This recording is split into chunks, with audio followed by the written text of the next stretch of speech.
Well, guys, I just watched season 5, episodes 4 and 5 of The Crown, and I gotta say, I liked them. So I would say I preferred episode 4 to episode 5.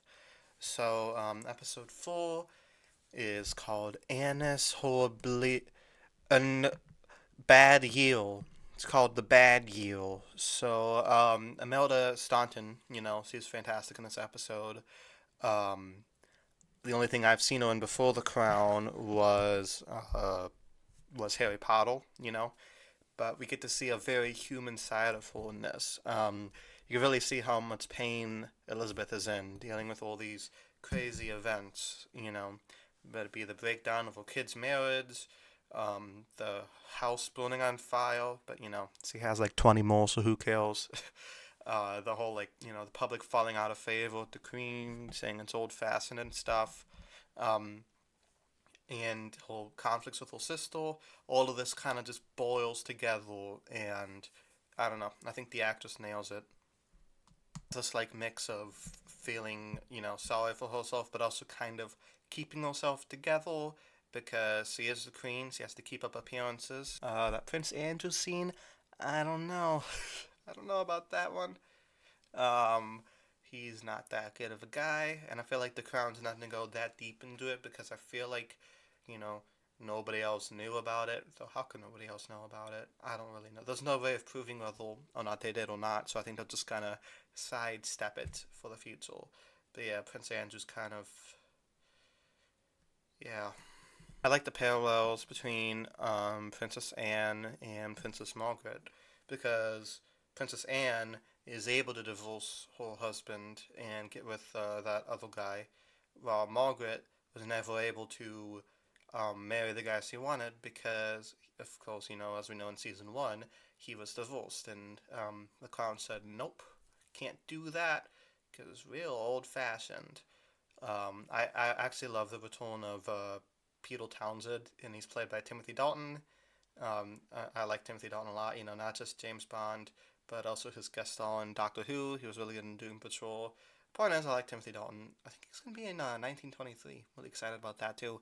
Anyway, I like this episode, like their parts in this episode specifically because a lot of us think like with past relationships, what would it like if we see them again? How would things be different? And this episode kind of shows us that. And the performances between the two are really nice. You could tell they kind of want to be with each other, but at the same time, like he's married. It's kind of too late. And I don't know. I just feel really sorry for Margaret. She has a very tragic life, and of course, we know for the alcoholism and smoking, that doesn't really end well.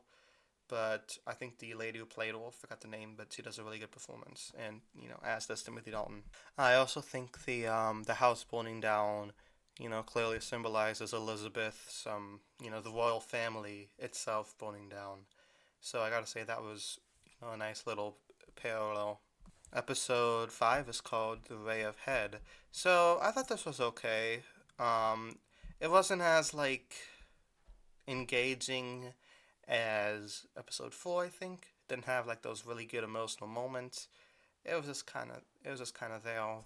So in this episode we find out that the secret phone call between Charles and Camilla have been overheard by some random guy with a radio, and now everybody knows about it.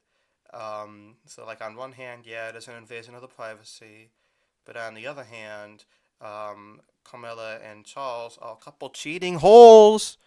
Like, I knew Charles was cheating on Diana, which was horrible, but I didn't know Camilla had a husband and she was cheating on him with him. Like that poor man. I don't know. I'm telling you, if this was fake, I'd be like, we gotta have Diana and Camilla's husband get together. That sounds like a good idea. I don't know. It just feels so humiliating on their end. Diana and Camilla's husband to like, have the whole world know that your spouses are cheating on you. Man, that is a blow.